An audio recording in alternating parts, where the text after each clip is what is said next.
수천 년 동안 정말 수많은 사람들의 마음을 흔들었던 노래가 있습니다. 바로 시편 130편인데요. 오늘 이 오래된 시가 어떻게 절망의 가장 깊은 곳에서 희망을 향한 여정을 그려내는지 그 길을 한번 같이 걸어가 보려고 합니다.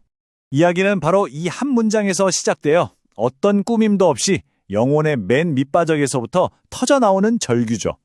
이 한마디가 시편 130편 전체의 분위기를 딱 보여주면서 왜 이 시가 라틴어로 데프로푼디스, 그러니까 깊은 곳으로부터 라는 이름으로 불리는지 알게 해주죠. 근데 정말 신기한 건요, 이 고대의 외침이 시대를 훌쩍 뛰어넘어서 지금 우리 문화 속에서도 계속해서 울려 퍼지고 있다는 거예요.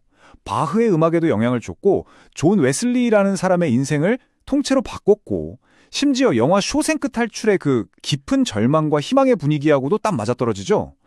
이게 그냥 단순한 종교 글이 아니구나, 뭔가 엄청난 힘이 있구나 싶어요. 자, 그럼 이 여정의 첫 단계로 한번 들어가 볼게요. 깊은 곳에서의 절규. 근데 여기서 말하는 깊은 곳이라는 게 우리가 흔히 생각하는 그런 바다 밑 같은 곳이 아니에요. 이 시를 제대로 이해하려면 바로 이 단어를 알아야 해요. 깊은 곳, 히브리어로는 마마킴. 이게 뭐냐면 밖에서 누가 나를 괴롭히거나 몸이 아픈 그런 문제가 아니에요.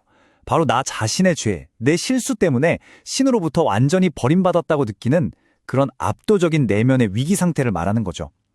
뭐랄까, 영혼이 죄책감이라는 물속에서 허우적대면서 익사하는 느낌이랄까요?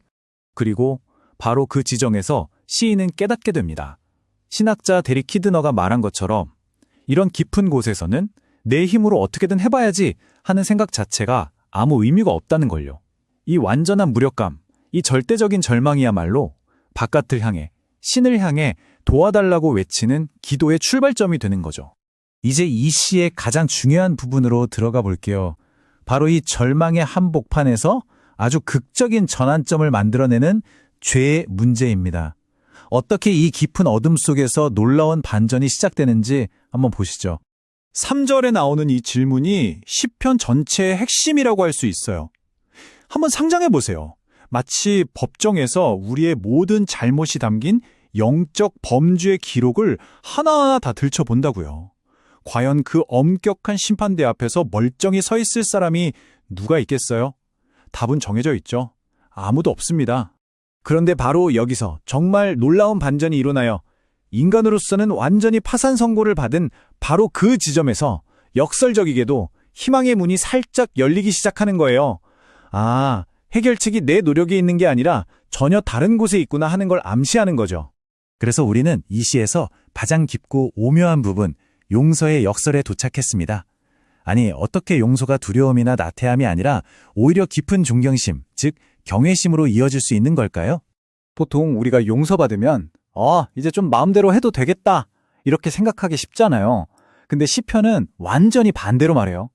하나님의 용서는 심판에 대한 무서움은 없애주지만 그 대신에 자격도 없는 나를 용서해 주신 그분의 위대함 앞에서 말로는 표현 못할 경건한 떨림, 바로 경외심을 갖게 한다는 거예요. 총교도 사상가였던 존 버년이 바로 이 지점을 정말 기가 막히게 꿰뚫어 본 거죠. 만약 우리를 용서해 주시는 하나님이 아니라면 우리가 그분을 진심으로 사랑하고 따르는 것 자체가 불가능하다고요. 결국 용서가 사랑의 진짜 시작이라는 깊은 통찰입니다. 이렇게 절망에서 시작해서 용서를 거쳐 경외심으로 나아가는 이 강력한 이야기는요, 이후 기독교 역사에서 정말 중요한 생각의 흐름을 만들어냈습니다. 위대한 신학자들이 이 짧은 시안에서 대체 무엇을 발견했는지 그들의 눈으로 한번 따라가 보죠.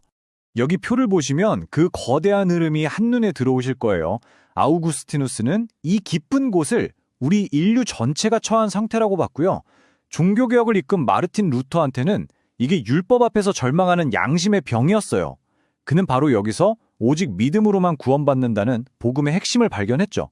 반면에 장 칼뱅은 이걸 카톨릭의 연옥고리를 비판하는 근거로 사용했고, 유명한 설교가였던 찰스 스펄전은 고난이라는 깊은 바닷속에 들어가야만 구속의 진주를 찾을 수 있다고 설교했습니다. 자, 그럼 이제 시간을 훌쩍 뛰어넘어서 현대로 와보겠습니다. 놀랍게도 이 수천 년 전 시가 오늘날 신학계에서 가장 뜨거운 논쟁의 한가운데에 서 있습니다. 그 논쟁의 중심에 바로 번영신학과의 충돌이 있어요. 여기 보시는 것처럼 둘은 문제를 진단하는 것부터 해결책까지 정말 모든 게 정반대입니다. 시편에서 인간의 가장 근본적인 문제는 죄라고 하잖아요. 그런데 번영신학에서는 그게 가난이라고 말해요. 그러다 보니 시편의 해결책은 용서인데 번영신학의 해결책은 부가 되는 거죠. 원문 자료에서는 이걸 두고 복음의 위험한 왜곡이라고 아주 날카롭게 지적하고 있어요. 왜냐하면 믿음이 하나님을 인격적으로 신뢰하는 게 아니라 부를 끌어당기는 일종의 영적인 기술처럼 되어버린다는 거예요. 결국 하나님을 내가 원할 때마다 돈을 뽑아 쓸 수 있는 무슨 우주적인 자판기 취급을 하게 되는 거죠. 실제로 원문 자료가 인용한 한 사례를 보면 시편 130편을 근거로 130달러의 은혜의 씨앗을 심으면 물질적인 축복이 열린다, 이렇게 가르치는 경우도 있다고 합니다. 신앙이 정말 노골적인 투사 행위가 되어버리는 순간이죠. 자, 그럼 이 모든 깊은 절망과 현대의 논쟁들을 다 지나온 후에 시편 130편이 우리에게 마지막으로 선물처럼 건네는 희망의 이미지는 과연 뭘까요? 그건 바로 파수꾼입니다. 아, 정말 아름다운 비유 아닌가요?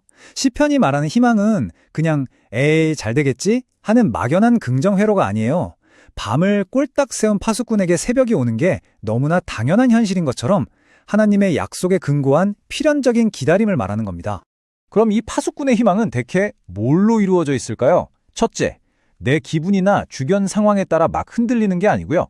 둘째, 주의 말씀이라는 아주 단단한 약속에 닻을 내리고 있죠. 그리고 마지막으로 이건 다 포기하고 멍하니 있는 게 아니라 깨어서 기다리는 능동적인 기다림이라는 겁니다. 그래서 마지막으로 이 질문을 한번 던져보고 싶습니다. 여러분 인생의 긴 밤 속에서 여러분은 어떤 약속된 새벽을 간절히 기다리고 계신가요? 수천 년 전 한 영혼의 절규에서 시작된 이 노래는 오늘 우리 각자에게 바로 이 질문을 던지면서 아주 깊은 울림을 남기고 있습니다.